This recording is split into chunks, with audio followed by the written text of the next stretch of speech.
이제 이렇게 또 새해의 첫 주일을 맞이했는데, 물론 뭐 송구 영신 예배 때 우리가 또 인사도 하고 했지만 그때 못 오신 분도 계실 거 아니에요. 그렇죠? 그리고 옆에 있는 사람에게 다시 한번 우리가 또 특별히 우리 예수님의 팔복 시리즈에 대해서 예수님께서 말씀하시는 진정으로 복된 인생이 어떤 인생인가 말씀을 나누고 있잖아요. 오늘 또 새해 첫 날이고, 그리고 첫 주일이고, 그리고 또 예수님의 또 말씀하신 또 복된 인생에 대해서 우리가 함께 나누고 있는데, 우리 옆 사람에게 새해 인사를 한번 하도록 하겠습니다. 어떻게 인사를 하느냐? 하나님의 복이 많이 부어주시기를 바랍니다. 시작. 하나님의 복이. 아멘. 예. 아멘이 없으시네. 자, 이제 인사 안 한 사람하고 하는 거예요. 인사 안 한 사람하고 미리 정해놔야 됩니다. 내가 저 사람하고 이번에는 어떻게 해요? 하나님의 은혜가 충만하시기를 바랍니다. 시작. 하나님의 은혜가 충만하시기를 바랍니다. 아멘. 네. 새해는 축복을 많이 해야 돼요. 그렇죠? 그래야 그 축복이 내게 또 옵니다. 아멘. 네. 그러니까 다른 사람을 축복을 많이 하는 사람은 하나님께서 복을 더 많이 부어주시게 돼 있어요. 근데 그런 복 가운데 아주 좋은 복 중에 하나가 바로 뭐냐면 화평케 하는 자의 복입니다. 화평케 하는 자.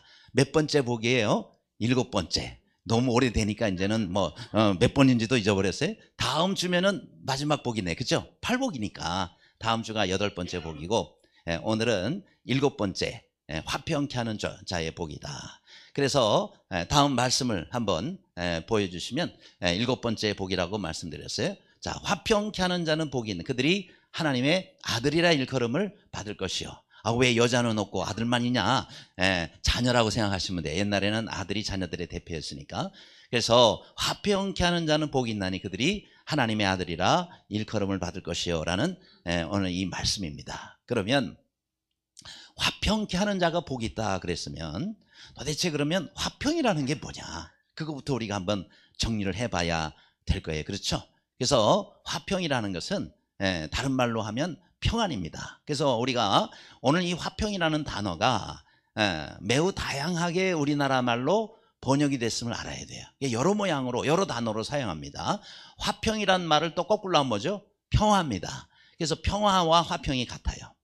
그리고 화평이란 단어로 쓰기도 하고 평화란 단어로 쓰기도 하고, 그 다음에 평안이라는 단어로도 그렇게 또 쓰기도 하고요. 그 다음에 평강이라는 단어로도 번역이 됐어요. 그러니까 평안, 평강, 화평, 그 다음에 평화. 그 다음 또 하나가 있는데 화목이라는 단어로도 씁니다. 화목. 그래서 요 단어들이 전부 다 같은 단어를 우리나라 말로 번역할 때 이렇게 다양하게 번역됐다는 것을 우리가 알면 좋겠어요. 그런데 이 평안이 화평이 아닌 게 있어요. 그게 뭐냐? 편안이라는 단어하고는 쓰기는 비슷하게 쓰지만 내용은 전혀 다릅니다. 그렇죠? 평안하고 편안을 헷갈려서 같이 쓰면 안 돼요. 우선 어떤 차이가 있죠? 평안. 자, 이 편안이라는 것은 외적인 겁니다. 밖에서부터 들어오는 것이고요. 물질적인 거예요. 여러분, 우리 교회 의자가 상당히 편안한 의자예요. 아세요? 그거는 나무 의자, 딱딱한 의자, 장의자보다는 상당히 의자가 개인별로도 돼 있고, 이 의자는요 3시간 앉으셔도 엉덩이가 안 아파요. 그래서 우리 교회 의자가 상당히 편안한 의자입니다. 너무 편안해서 잠도 주무실 수도 있지만은 아무튼 이 편안하다 어디서 오는 거예요? 밖에서 오는 거예요. 그 다음에 육신적인 거예요. 편안하다라고 할 때는 대부분 육신적인 거예요. 근데 이 평안은 달라요. 평안이라는 것은 내적인 것이에요. 그러니까 내 마음의 평안도 들어가고요. 더 중요한 거, 성경에서 말씀하고 있는 평안이라는 것은 영적인 평안을 말하는 거예요. 영적인 부분이에요. 그렇기 때문에 자, 이 영적인 평안은 절대 세상에서 우리는 누릴 수 없는 겁니다. 그러니까 하나님께서만이 주실 수 있는 거예요. 그렇죠? 그래서 이 평안을 히브리어로 뭐라고 부르냐면 샬롬이라고 불러요. 유대인들은 그래서 만나면 늘 습관적인 인사가, 우리는 안녕하세요 그러지만은 유대인들은 샬롬이라고 이렇게 불러요. 많이 들어봤죠? 이 샬롬이 뭐냐? 바로 화평이라는 것이고 평안하는 것이고 또 평안이라는 것이에요. 그러니까 이 평안이라고 얘기를 할 때 이것은 하나님만이 주시는 것이다. 그래서 예수님도 이 땅에 오셔서 제자들에게 너희에게 평안이 있을지어다. 그게 바로 샬롬이 너에게 임할지어다 라고 말씀했어요. 그거는 세상에서 우리가 얻는 것과는 달라요. 하나님으로부터 주는 평안. 그러니까 감옥에 있어도 평안할 수가 있는 것이, 환난 가운데서도 우리가 평안할 수 있는 것이, 그것이 하나님께로부터 오는 것이기 때문에 그렇다. 그렇죠? 그러니까 우리가 특별히 하나님의 뜻을 분별할 때, 전에는 우리 1:1 멘토링 과정에서 요 하나님의 뜻을 분별하는 법, 이런 그 과정도 있었지만은 이제 개정하면서 이게 제가 없어졌는데, 중요해요. 하나님의 뜻을 우리가 발견해야 하나님 뜻대로 살 거 아니겠어요? 근데 하나님의 뜻을 분별할 때 여러 가지 요소가 있어요. 먼저는 기도해야 돼요. 그렇죠? 기도해서 하나님의 뜻이 무엇인가. 그 다음 두 번째는 하나님의 말씀을 우리가 또 읽어야 돼요. 말씀을 보고, 그리고 말씀 가운데 하나님의 뜻을 분별합니다. 그 다음 또 뭐냐, 환경을 또 보는 게 중요해요. 환경. 그래서 어떤 경우에는 해도 안 되는 거, 어떤 경우는 환경을 통해 하나님이 아니라는 걸 보여주시는 거예요. 또 하나가 있죠. 영적 리더나 선배들을 통해서 이렇게 상담하다가 보면은 그를 통해서 하나님의 뜻을 보여주실 때가 있어요. 그러니까 영적 선배들을 통해서 우리가 하나님의 뜻을 분별할 수 있다. 여러 가지 그런 요소들이 있는데, 그 중에서요 맨 마지막에 야, 이것이 정말 하나님의 뜻이구나 라고 도장을 팍 찍는 것이 뭐냐, 평안이에요.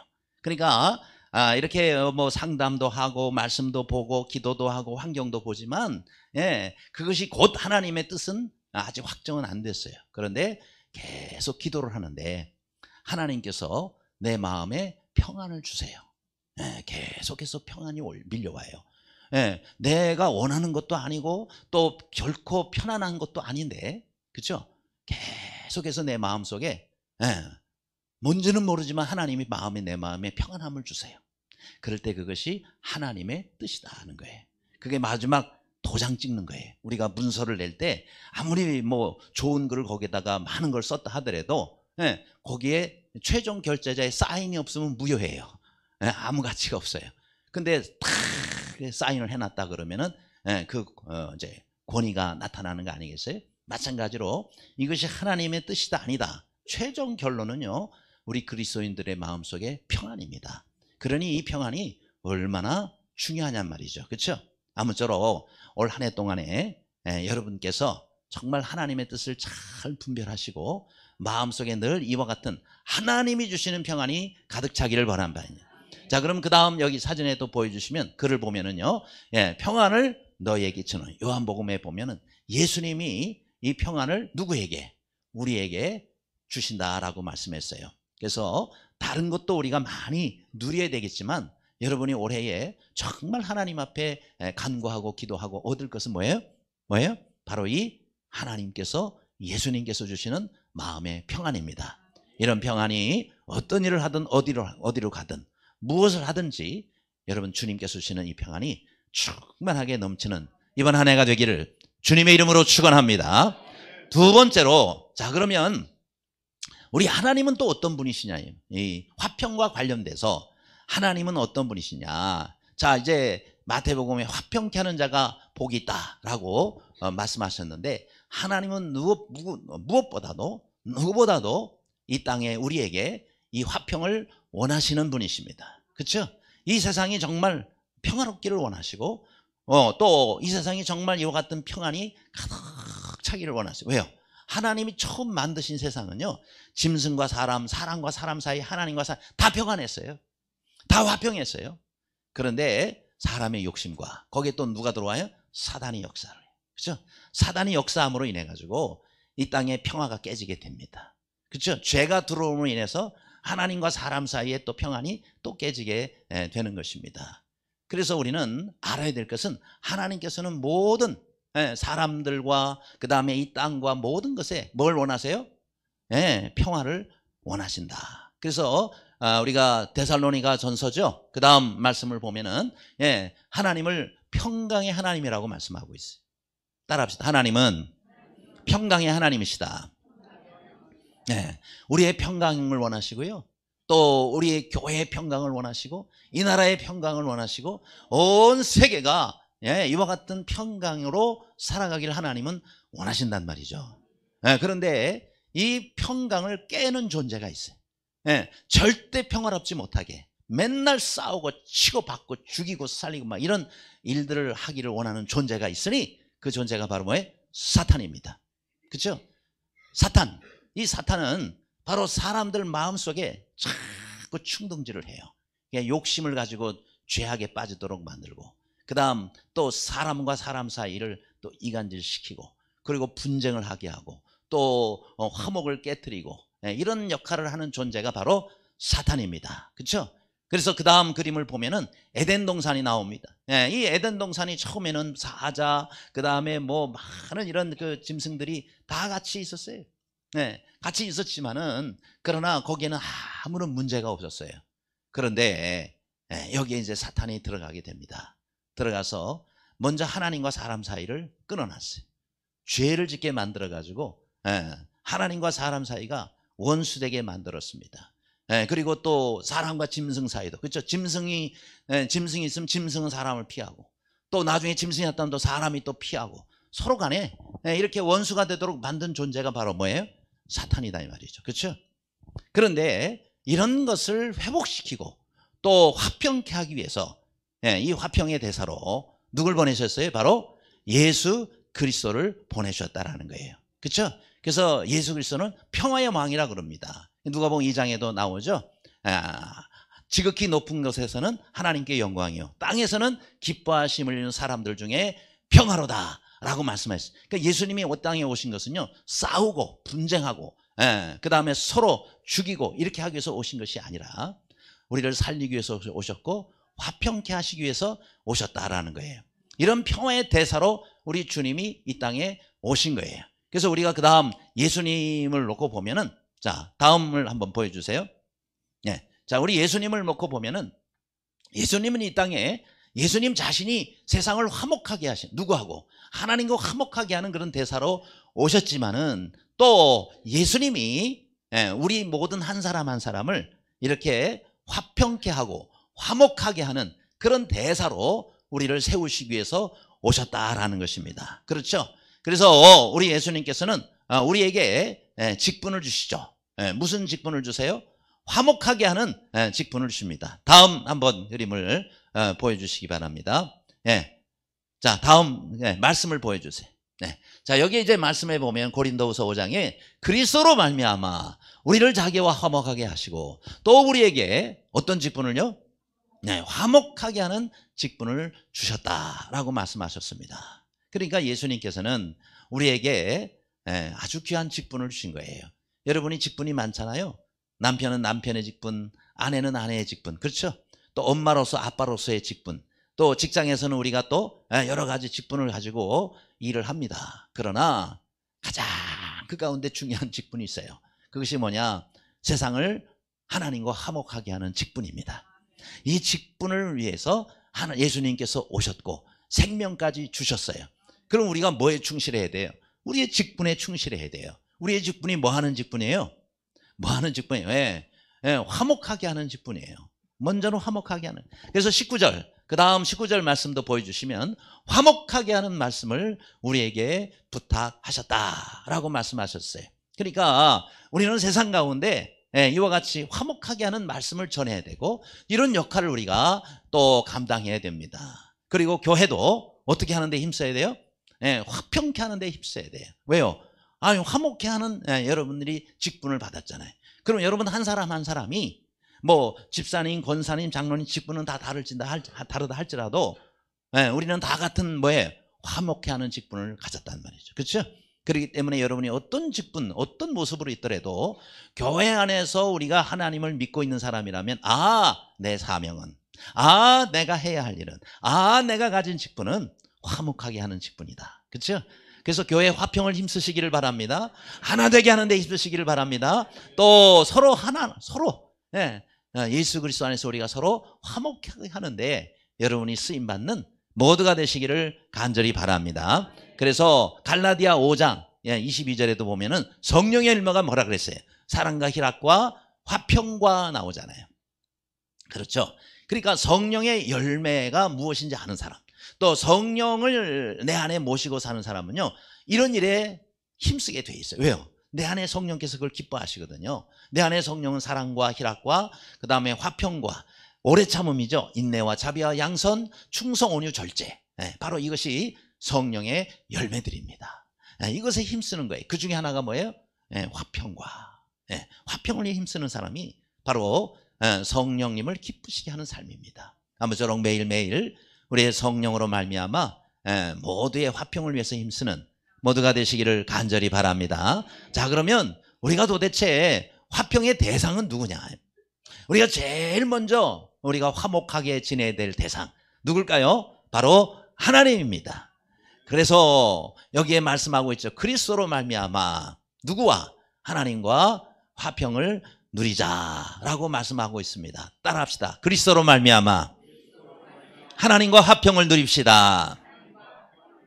자, 화평을 누리는데 누구하고 누리느냐? 하나님이 제일 먼저예요. 그러니까 우리가 화목하게 지내야 될 제일 첫 번째 대상은 바로 하나님이에요.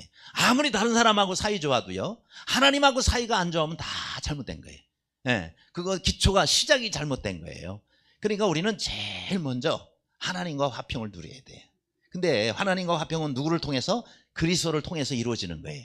그래서 늘 우리는 예수 그리스도로 말미암아 우리가 하나님과 더불어 화목해질 수 있습니다. 그것은 로마서 5장 1절이죠. 우리 주 예수 그리스도로 말미암아 하나님으로 더불어 화평을 누리자 그랬습니다. 그러니까 예수님으로 말미암아 우리가 하나님과 더불어 화평이 이루어질 수가 있는. 그러니까 예수님 통하지 않고는 절대로 하나님과 화평을 이룰 수가 없습니다. 절대로 하나님과 가까워질 수가 없습니다. 오직 예수님을 통해서만 가능해요. 그렇죠? 왜요? 예수님이 우리의 화평의 대사로 오셨고 또 이 죄 문제를 해결해 주신 유일한 분이시기 때문에, 그래서 여러분이 항상 하나님과 화목하려면 예수님을 통하시기를 바랍니다. 그렇잖아요. 예수님을 믿고 하나님의 자녀가 됐음에도 불구하고 사이가 안 좋은 사람들이 있어요. 그럼에도 불구하고 하나님과 거리가 먼 사람이 있어요. 그럴 때 다시 우리가 회복할 수 있는 방법은 예수님을 통하면 돼요. 그렇죠? 예수님을 통해서 우리는 하나님께 가까이 나아갈 수 있고, 예수님을 통해서 우리는 하나님과 진정으로 가까워질 수가 있는 것입니다. 그렇죠? 나뿐만 아니라 또 우리도 다른 사람들도 이렇게 예수님께 인도해야 되는 것입니다. 그런데 자, 예수님으로 말미암아 이렇게 화평을 누리도록 하기 위해서 하나님께서 처음부터 사람을 이렇게 화평하도록 만들어 주셨는데, 죄 때문에 이것이 깨졌다 그랬죠. 죄 때문에 이것이 멀어졌다 그랬죠. 그래서 이사야 59장 1절 2절에 보면은 오직 너희 죄악이 너희와 너희 하나님 사이를 내었고 그랬어요. 하나님과 우리 사이를 이렇게 멀게 만든 것이 바로 죄입니다. 죄의 시작은, 죄의 근원은 사탄인데 이 죄를 누가 지어요? 우리가 지었어요. 그래서 우리와 하나님 사이가 이렇게 멀어지게 된 것이고 또 원수가 되게 된 거예요. 그렇죠? 하나님과 멀어졌을 뿐만 아니라 원수지간이 됐다 이 말이에요. 그럼 원수의 갈 길은 멸망밖에 없습니다. 그러므로 우리와 하나님 사이를 누가 연결해 줘야 되는데 바로 그분이 누구예요? 예수님이에요. 그래서 예수님이 이 땅에 오셨어야만 되는 거예요. 예수님이 오시지 않고는 하나님과 우리가 가까워질 수가 없고, 그렇죠? 하나님과 우리 사이가 회복될 수가 없는 거예요. 그래서 하나님은 예수 그리스도를 이 땅에 보내주신 겁니다. 그 예수님 때문에 하나님과 우리 사이가 화목이 되고 우리가 살게 된 거예요. 자, 여러분, 저 인도네시아에 가면은 이리안 자야라는 곳이 있습니다. 파푸아뉴기니 쪽인데, 그러니까 인도네시아에 섬들이 많잖아요. 근데 오른쪽에, 맨 오른쪽에 있는 아주 큰 섬입니다. 근데 이제 거기에 가서 보면은 그 이리안 자야에 거기에 그 누가 있느냐면 사위족이라고 그 족속들이 있습니다. 근데 이 사위족에 선교사로 가신 한 분이 계세요. 그분이 바로 단 리차드슨이라는 분이에요. 근데 이분이 쓴 책이에요. Peace Child. 뭐예요? 평화의 어린이, 이렇게 번역을 할 수 있을까요? 평화의 어린이, 화평의 아이, 이렇게도 번역을 할 수가 있겠는데, 이 사위족에 이런 그 문화가 있다는 거예요. 어떤 문화냐면은 이게 부족끼리 싸움이 많잖아요. 그렇죠? 싸움이 많은데 어떤 한 부족이 절대적으로 불리하게 우리 다 죽겠다 이러다가, 그래서 이제 화해를 청해야 되는데 그냥 화해하면 안 된대. 한 가지 방법이 뭐냐면 자기들의 아이들 가운데 아주 좀 갓난 아이들 가운데 제일 귀하다고 생각하는 한 아이를 골라서 저쪽 부족에다가 보내요. 자기들을 공격하고 하는 그 부족에다가 보낸답니다. 그럼 이 아이를 받으면요, 가장 귀한 아이요, 그렇죠? 이 사람들의 미래요. 그런 아이를 보내주었다라는 얘기는 화해를 청하는 것이고, 또 이 아이를 보냈다라는 것은 이 아이를 얼마든지 갓난아니까 뭐 저항할 힘이 있겠어요. 얼마나 죽일 수 있지만은 그러나 이 아이를 보냈다라는 것은 이마만큼 우리는 당신에게 우리의 생명과 모든 것을 맡깁니다. 알아서 처리를 해주세요. 이런 뜻이 있는 거예요. 그래서 절대적으로 신뢰하는 상대에게만 보낼 수 있는 거래요. 그래서 이 아이를 받으면요, 무조건 화해가 이루어진대요. 절대로 싸움이 일어나지 않아요.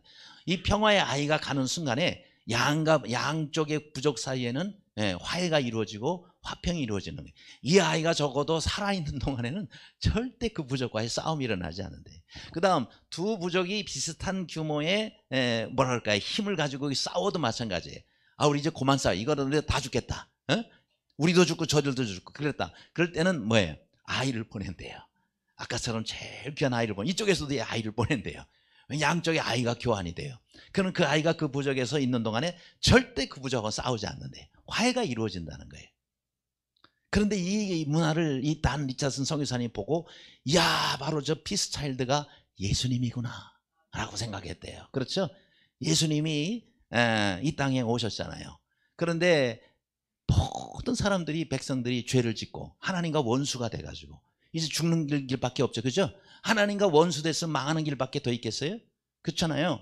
그런데 하나님께서 먼저 하나님의 독생자 예수 그리스도를 보내주신 거예요. 사실은 사람들이 보내야 되는데, 사람들이 하나님께 보내야 되는데, 하나님이 거꾸로 평화의 어린이에 해당하는 예수님을 보내주신 거예요. 하나님의 독생자 예수님을 보내주신 거예요. 그래서 그 예수님을 받으면 어떻게 돼요? 화해가 이루어지는 거예요. 그렇죠? 그래서 싸움이 멈추게 되고, 하나님 우리를 치시고 우리를 멸망시키는 일을 하지 않겠다라는 뜻입니다. 거부하면 어떻게 돼요? 이 아이 안 받아, 거부하면 죽는 길밖에 없어요. 망하는 길밖에 없어요. 근데 그 아이를 받는다, 사는 거예요. 그렇죠? 하나님의 모든 심판이 다 중단이 돼버리는 거예요. 그러면서 복음을 전한 거예요. 바로 여러분에게 평화의 어린이가, 이런 평화의 양부족 간에 평화를 주는 것처럼 하나님께서 우리에게 하나님의 하나밖에 없는 자녀 예수 그리스도를 보내주셨습니다.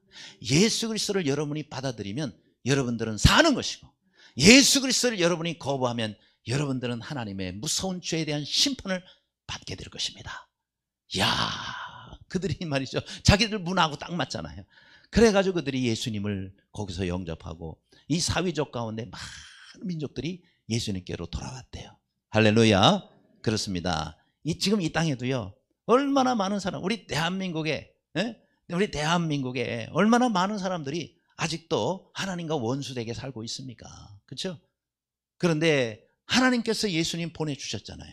그 예수님을 여러분이 받아들이면, 평화의 어린이가 되는 예수 그리스도를 내가 영접하면 하나님의 자녀가 되는 권세를 주시고, 그렇죠?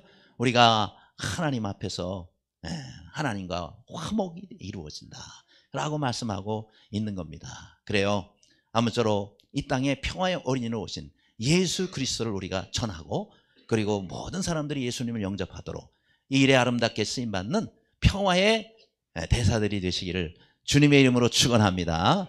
그 다음 또 우리가 화평해야 될 대상은 하나님만이 아니죠. 그렇죠?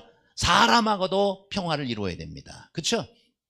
그래서 에베소서 2장 13절 말씀에 보면은, 이제는 전에 멀리 있던 너희가 그리스도 예수 안에서 그리스도의 피로 가까워졌느니라, 이렇게 말씀했습니다. 그러니까 전에는 사람끼리도 멀어져 있었어요. 그렇죠? 그런데 예수 그리스도의 피로 이제는 뭐예요? 가까워졌다. 그렇죠? 그러니까 사람과 사람 사이를 화목하게 만드시는 것도 바로 예수 그리스도, 우리 주님의 피입니다. 그러니까 예수님이 피로 우리를 가까이 만들었다는 얘기는 그만큼 우리의 사람과 사람 사이의 화평이 중요하다는 거예요. 그러니까 우리가 다투다가도 예수님이 내 안에 십자가에 달려 돌아가신 그 예수님이 우리 앞에 계시다 그러면 어찌 화목이 이루어지지 않겠어요? 그렇잖아요? 아니, 죄도 없으신 예수님이 내 죄 때문에 생명까지 주셨는데 우리가 상대방이 내게 좀 잘못했죠. 그렇다 할지라도 여러분, 우리가 예수 그리스도께서 나를 위해 죽으셨다 그러면은 상대를 용서하지 못할 죄가 없는 거예요. 그렇죠? 예수님이 나와 그 사람 사이에 있는 한은 우리는 어떤 죄도 어떤 잘못도 서로 간에 용서하고 받아줘야 된다. 그리고 하나를 이루어야 되는 겁니다. 그래서 모든 사람들을 하나로 만들고 화평을 이루게 하시는 것이 뭐다? 바로 예수 그리스도라는 사실입니다. 아무쪼록 이와 같이 예수 그리스도를 나의 구주로 또 예수 그리스도를 나의 주인으로 모시고 사는 우리 모든 그리스도인들은 하나가 되어야 됩니다. 지난주에 잘못한 거 다 용서하세요. 작년에 잘못한 거 다 용서하세요. 안 돼. 내가 절대로 그 사람만큼은 용서 못해. 이런 마음을 가지고 있다 그러면은 예수님이 다시 여러분 안에 앞에 나타나실 거예요. 야, 너는 나한테 얼마나 잘못했는데? 응? 너는 얼마나 나한테 잘못했는데 용서 안 해? 이렇게 되는 거죠. 그렇죠? 아멘이 없어요? 지난 주간에 어떤 분이 저한테 새해 인사 카톡으로 문자를 보내왔어요. 뭐 새해가 되면 우리 목사님들끼리도 그렇고 아무튼 많은 분들이, 저하고 아는 분들이 또 저도 보내고 또 다른 분들도 새해 인사 문자를 보내고 주고 받습니다. 근데 이제 어떤 한 그 문자가 왔는데 거기에 우리 노회에서 지금 한 교회가 다툼이 일어나가지고 작년에 막 얼마나 아무튼 심하게 싸우고 그랬는지 아직도 해결 안 돼서 지금 재판이 이루어지고 있거든요. 재판 받고 있단 말이에요. 그런데 그 교회에 아무튼 이 목사님을 반대하고 막 공격을 하고 그리고 막 재판에 지금 이랬던 그 사람 가운데 한 분이 저한테 문자를 보낸 거예요. 그러면서 목사님, 올해 2020년도에는 참 목사님 우리 교회의 화평을 위해서 참 많이 노회장으로서 수고를 해주시는데 감사합니다. 특별히 우리 교회 화평을 위해서 하나 되도록 하기 위해서 목사님 많이 기도해 주세요. 이렇게 보냈더라고요. 노회장님으로 뭐 하는 겁니까? 이랬으면 제가 마음 힘들 텐데. 그래도 많이 목사님 힘써주셔서 감사한데 올해 우리 교회가 정말 하나가 되고 우리가 정말 화평을 이루도록 목사님 많이 기도해 주시기 바랍니다. 그렇게 보내왔더라고요. 지금까지 보내온 것 중에 제일 부드러운 표현이에요. 아무튼 그래 우리가 하나가 돼야 되는 거예요. 여러분, 예수님께서 그 교회를 세우기 위해서 생명까지 주셨는데 우리가 뭘 포기하지 못할 게 있고, 그렇죠? 무엇을 용서하지 못할 게 있겠습니까? 그렇죠? 그렇잖아요. 목사님도 부족한 게 있으면 자기들은 부족한 게 없나? 다 부족해요. 그러면 주님이 가운데 계시면 우리는 얼마든지 가까워지고 얼마든지 우리가 하나가 되는 거예요. 그렇죠? 이 땅에서 우리가 이루어야 될 게 천국을 이루어 가야 되는 거예요. 천국에서는 하나 되고 여기는 원수되고 이러면 되겠어요? 그렇잖아요. 그건 천국 백성의 모습이 아닙니다. 천국에서 하나 되는 사람은 이 땅에서도 얼마든지 하나가 될 수가 있는 겁니다. 그렇죠? 아무쪼록 올 한 해 정말 여러분 마음에 안 드는 사람이 가까이 있을지라도 여러분이 주님 생각하고 용서하시고 주님 생각하고 하나 되기를 힘쓰는 모두가 되시기를 간절히 바랍니다. 자, 끝으로 그러면 이제 이 화평의 결과는 무엇일까요? 결과 마태복음 5장 9절입니다. 그들이 뭘 하고 하나님의 아들이라 일컬음을 받을 것이요 라고 말씀했습니다. 하나님의 아들이라 일컬음을 받는 것은 뭘 의미하느냐면은 하나님의 자녀가 된다는 거예요. 그럼 얼마나 가까운 거예요. 그렇죠? 하나님과 자녀의 관계는 얼마나 가까운 거예요. 그렇죠? 여러분, 우리가 자녀들하고도 마찬가지죠. 자녀들하고도 우리가 굉장히 친밀합니다. 뭐 우리가 밖에 나가서도 다른 사람들하고도 친밀하게 지내지만은 하나님의 아들이라 일컬음 받는다는 것은 그만큼 가까워지고 또 그만큼 친밀하다는 것을 우리에게 말씀해 주시고 있는 부분이에요. 그렇죠? 우리가 하나님의 아들이라 이렇게 일컬음을 받는다는 것은요, 그만큼 우리는 정말 더 이상 가까워질래 가까워질 수 없는 관계가 되는 겁니다. 그렇죠? 여러분, 세상에는 하나님의 원수도 있고 그 다음에 또 하나님의 일을 하는 일꾼도 있지만은 가장 가까운 관계는요, 하나님과 자녀와의 관계입니다. 그래서 그만큼 친밀하고 가깝다라는 뜻입니다. 그러니 얼마나 감사해요. 그렇죠? 여러분, 우리가 하나님하고 더 가까워질래야 가까워질 수 없을 만큼 친하다. 아니, 한 나라의 왕에 대해서, 왕과도 내가 친하다, 가깝다 그러면 와, 대단하다 이렇게 보는. 이 온 우주의 왕 되신 하나님과 내가 굉장히 친하거든. 그러면 끝난 거 아니겠어요? 그만큼 우리가 가깝다는 얘기고, 또 하나 이 하나님의 아들이라 일컬음을 받는다라는 것은요, 두 번째 뜻은 뭐냐면, 여기 일컬음을 받는다라고 하는 부분에 제가 빨갛게 표시를 해놨는데, 이건 무슨 뜻이냐면 하나님의 자녀라 일컬음을 받는다는 것은 하나님의 소유가 된다, 하나님의 소유가 된다는 뜻이고, 요걸 또다시 우리가 해석을 하면은요, 하나님을 닮는다라는 뜻을 가지고 있는 단어입니다. 그러니까 하나님의 자녀는 누굴 닮아요? 하나님을 닮게 됩니다. 그렇죠? 자, 제가 한번 퀴즈를 내겠어요. 짐승의 자녀는 뭐가 되죠? 짐승이에요. 사람의 자녀는 사람이에요. 하나님의 자녀는 하나님이 되는 거예요. 이야, 그러니 여러분, 우리 사람이 하나님같이 된다는 거는 이거 이상 더 큰 복이 없는 거예요. 그렇죠? 사람으로 태어나 사람으로 살아가는 건 당연한데, 사람으로 태어났는데 하나님의 자녀가 돼요. 왜 예수님께서 이 땅에 오셔서 하나님은 나의 아버지시라 그랬을 때 난리가 났는지 아세요? 유대인들이 신성모독이라 그랬어요. 아니, 네가 하나님의 자녀라, 그럼 네가 하나님이라는 소리냐? 어떻게 사람이 하나님이 돼? 이래서 이제 막 돌을 들어서 치려고 하고 이랬던 거예요. 그런데 주기도문을 보세요. 하나님 우리 아버지. 여러분, 주기도문은 살펴보세요. 거기 하나님이라는 단어가 한 번도 안 나와요. 주기도문에 하나님이라는 단어가, 우리 기도할 때 하나님이라는 건 시작부터 하나님 이렇게 들어가잖아요. 근데 성경에 주기도문을 보세요. 하늘에 계신 우리 아버지요로 나옵니다. 하나님이라는 단어, 뒤에도 아버지가 나와요.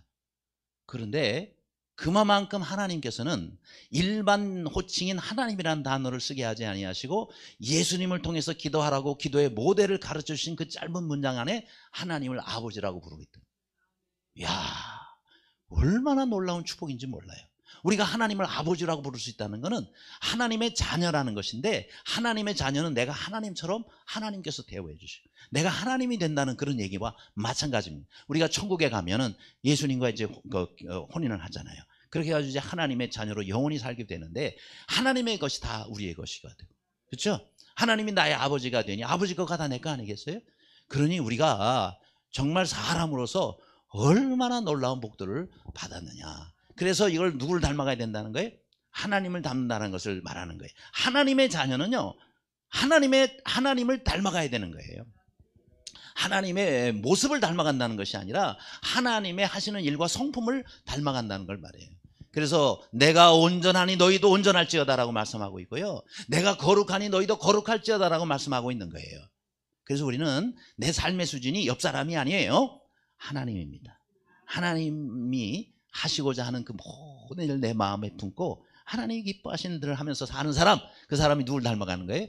하나님을 닮게 되는 거예요. 여러분, 우리가 신앙생활을 하려면 하나님을 닮도록 힘써야 돼요. 하나님을 닮으려면 제대로 닮기를 바랍니다. 우리가 한국말도 하려면 제대로 해야 되잖아요. 왜? 한국 사람이니까. 외국에 사는 사람이요, 한국의 이 문화를 이렇게 좋아하면서 뭐 여러 가지 무슨 한류니 뭐 이러면서 한국말을 열심히 배웠대요. 여러분, 한국말을 많이 배운 사람은 어디를 가고 싶겠어요? 한국을 가고 싶은 거예요. 왜요? 예, 원어민과 한번 대화를 해보고, 한국 사람들한테 가가지고 한국말을 배우는 게 제대로 배우는 거 아니에요? 나름대로는 한국말을 참 잘한다고 생각하고, 그리고 이제 한국에 모처럼 방문하게 됐습니다. 그래서 한국 문화를 알려면은 이제 여러 가지 다른 데도 있지만 식당을 딱 들어가요. 한국 식당에. 식당에 이제 가서 이제 어디로 들어갈 거니? 저 방으로 들어가세요. 그래. 들어가는데, 야, 손님 받아라! 그러더래요. 제가 얼마나 놀랐는지 몰라요. 왜냐면은 손님 받아라 그러면은 누가 들어와가 자기를 던져서 받아라! 그때 공 받아라 하는 거 이렇게 하잖아요. 그죠? 손님 받아라 그러는데 그 받아라가 자기를 던지는 줄 알고 깜짝 놀랐대요. 손님 받아라는데 아무도 자기를 안 던지더래요. 한국 사람들은 뭐 공 던지듯이 받아라 그러는데 왜 아무도 나를 안 던지지? 여기 큰일 날 뻔했네. 그렇죠? 누가 와서 자기를 던지면 어떻게 되겠어요? 근데 손님 받아라 그러네. 그래서 들어가서 이제 음식을 주문해서, 그리고 뜨끈한 탕 문화, 우리 한국 사람이 탕 좋아하잖아요. 마시는데 옆 사람이 시원하다 그러네. 야, 이게 도대체 이렇게 뜨거운 거를, 야, 이 한국 사람들은 시원하다 그러네. 참 이상한 사람들이네. 아니, 이거 뜨거운지 찬지도 구별을 못하나? 아이, 참, 이거 왜 이런 말을 할까? 그러고는 내가 한국말을 지금 잘못 배웠나 그동안 그러더래요. 그래서 이제 먹고 있는데 그 옆에 이제 문 밖에서 그 주인이 거기 아마 직원 보고 그러는 거죠. 야, 테이블 잘 훔쳐 그러더래요. 훔치라고 그래서 아니 가만 있어봐. 내 가방도 혹시 몰래 훔쳐가는 거야. 열심히 아무튼 꼭 붙잡고 그리고 밥을 이제 먹고 있었다. 근데 잠시 후에 그러더래요. 잘 훔쳤냐? 그랬더니 제가 애를 먹었습니다. 그래. 애를 잡아먹었다고?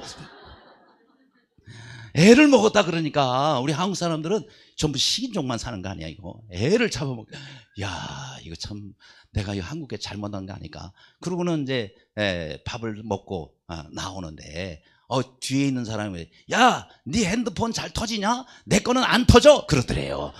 야 이 한국 사람들은 전부 핸드폰을 폭탄처럼 쓰는가? 그래서 막 터진다 그러니까 얼마나 무서워요. 안 터진다 그러다가 갑자기 터지면 다 죽을 수도 있으니 내 핸드폰 잘 안 터진다. 이야 폭탄으로 한국 사람 쓰나. 그러고는 이제 나가는데 계산하려고 했더니 앞에 사람이 계산하면서 내가 쏠게 또 그러더래요. 그러더니 여기다는 으아 큰일 났다 도망가자.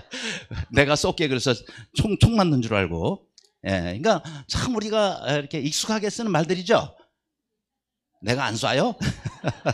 근데 외국 사람들이 들을 때는 이게 너무너무 참 이게 적응이 안 되는 그런 말이에요. 제가 6년 만에 한국에 전에 처음 와가지고 미국에서 공부하다가 6년 만에 처음 왔는데 뭐 처음 아무튼 핸드폰 처음 나왔을 때 야 니 거 잘 터지냐? 안 터져. 지하철에서 안 터지더라. 엘리베이터에서 뭐 안 터지더라. 터져? 안 터져? 저는 그게 도대체가 이해가 안 갔어요. 아니 왜 자꾸 터진다 그러지? 뭐 이게 폭탄인가 터진다 그러게? 아무튼 우리가 한국말을 배우려면 제대로 배워야 돼요. 그런 것처럼 우리가 하나님을 닮고 주님을 닮으려면 제대로 닮으시길 바랍니다. 제대로 닮으려면 어떻게 되느냐? 방향을 잘 잡아야 돼요. 그렇죠? 엉뚱한 방향으로 나가면은 우리가 주님을 잘 닮기가 어렵습니다. 이제 우리 송근영신 예배도 지난번에 드렸는데 이렇게 연말 연시가 돼서 마지막 날 12월 30일 마지막 날 한 아버지가 아들을 데리고 그리고는 저 높은 그런 산에 올라가서 새해 첫 태양을 이렇게 처음 떠오르는 태양을 보려고 그러고는 올라갔다는 거예요. 이제 올라가는데 이게 산이 험해가지고 그 전날 올라가서 밤에 산에서 야영을 하고 그리고 아침에 새벽에 떠오르는 태양을 보기 위해서 그러고는 이제 아버지하고 아들이 그러고 가는데 이 아들이 막 마음이 급한 거야. 아버지 좀 빨리 가요. 이런 걸음으로 언제 저 꼭대기까지 올라가냐고. 그런데 야야 지금 이 꼭대기가 어딘지 이게 찾아가는 게 이게 힘이 든데 가면서 아빠가 좀 지도 좀 아빠 지도 보고 언제 그 찾아가냐고. 그래가지고 서둘러서 가다가 길을 잃어버렸어요. 그거 험난한 그 산 중에서 길을 잃어버려. 날은 춥고 길은 잃어버렸고 그리고 이제 점점점 해는 어두워지고 큰일 났습니다. 아들은 빨리빨리 가자 그러는데 아버지가 야야 잠깐만 기다려. 지도를 펴놓고는 그러고는 나침반을 가지고 여러분 나침반을 가지고 지도를 볼 때 제일 중요한 게 지도 정치라는 거예요. 지도 정치라는 거는 바르게 놓는 이 나침반의 그 방향과 바르게 동서남북을 제대로 분별을 해야 돼요. 지도 정치를 해놓고 나침반이 가리키는 방향으로 가야 제대로 정상까지 올라갈 수가 있는 거예요. 그걸 독도법이라고 합니다. 지도를 보는 법을 군대 가면은 다 익히게 되는데 이거 잘못하면은 정말 이 산 중에서 길을 잃으면 다 얼어 죽는 거예요. 그래서 가만히 있어봐. 너 지금 급한 게 아니야. 우리가 지금 방향을 제대로 잡아야지. 한참 이제 지도를 제대로 놓고 하다가 지금까지 우리가 잘못했구나. 지금까지 우리가 잘못한 거. 이 방향이 아니야. 저 방향으로 올라가야 우리가 정상에 올라가야 큰일 날 뻔했다. 따라와. 아버지 따라오라니까. 그래가지고 쫙 어쨌든 길은 없지만 계속 그 방 나중에 정상까지 올라가게 된 거예요. 이야 살았다. 그죠? 만일 그때 그 방에 났으면 다 죽은 거예요. 아버지가 아들한테 그러게야. 우리가 빨리 가는 것도 참 중요하지만 더 중요한 것은 제대로 가는 거야. 빠르게 가는 것보다 더 중요한 건 바르게 가는 길이란다. 그렇죠? 우리가 올 한 해 동안도 마찬가지고 우리의 남은 생애도 마찬가지입니다. 빨리 가려고 하지 말고 제대로 가는 게 제대로 중요합니다. 우리 주님께서 오라 하신 길로 가야지. 우리 주님께서 성경에서 말씀하신 그 방향으로 가야지, 다른 방향으로 여러분 아무리 뛰어가 보세요, 나중에 다시 돌아와야 되고 잘못된 길로 가다가 결론은 망하는 길이에요. 아무쪼록 주님이 우리에게 주신 말씀을 잘 기울여 들으시고 올 한 해 동안에 우리가 방향을 제대로 잡고 우리 주님이 오라 하신 길로 주님 따라감으로 우리 주님 닮은 삶을 사는 모두가 되시기를 주님의 이름으로 축원합니다. 기도하겠습니다.